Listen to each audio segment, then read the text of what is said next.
Gituhang pagpangharas sa mag-asawang pulis ngadto sa mga sakop sa media nga nag-interview lang unta sa mga mag-uuma dito sa Pastrana, Leyte, gikondenar. PRO8 ni pasalig sa patas ng investigasyon sa mga nalambigit sa komosyon. Aniyang nag-unang balita. Kini ang video sa mga sakop sa media sa Tacloban City nga nag-interview sa Pastrana, Leyte, Biyernes sa buntag. Ang nakaitom nga nakuhaan sa video nga gitukmod giila nga si Noel Llanosa, reporter sa SJTV nga may interview sa mag-asawang Nugal kinsa miangkong na nag-iya sa yuta. Matud kang Llanosa nga kalit nga miabot og mikanaog sa sakyanan ang usa ka babay nga nakig-istorya ngadto sa mag-asawang Aniseta ug Virgilio Nugal. Gibarugan sa mag-asawa nga sila ang tag-iya sa yuta, gani ana-ana sila Certificate of Land Title Acquisition o CLOA.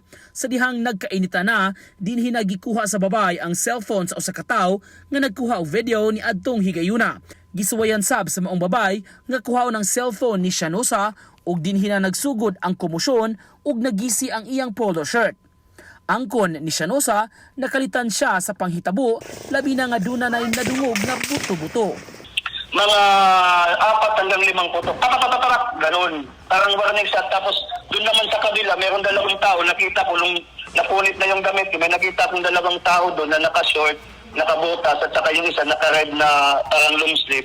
Yun lang, may dalang baril, parang nagpaputok din. Pero hindi ko po makita sa yung mukha kasi napakalayo po, sir. Ang video sa komosyon gipost sa National Union of Journalists in the Philippines kung NUJP sa ilang social media account. Giila ang babae sa video nga si Police Staff Sergeant Rhea May Balios. Samtang sa official press statement sa hepe sa Pastrana Police, Police Major Darwin Dalde, giklaro niini nga igo ra silang miresponde sa komosyon. Gihimakak sa kapulisan nga sakop nila ang mga nagpabuto og armas. Sa pikasbahin nagpa-medical exam na si Llanosa sa Governor Benjamin Romualdez General Hospital ug iyang gipa-blotter ang insidente. Uban ni Rod Prado, Nico Sereno, GMA Regional TV Live.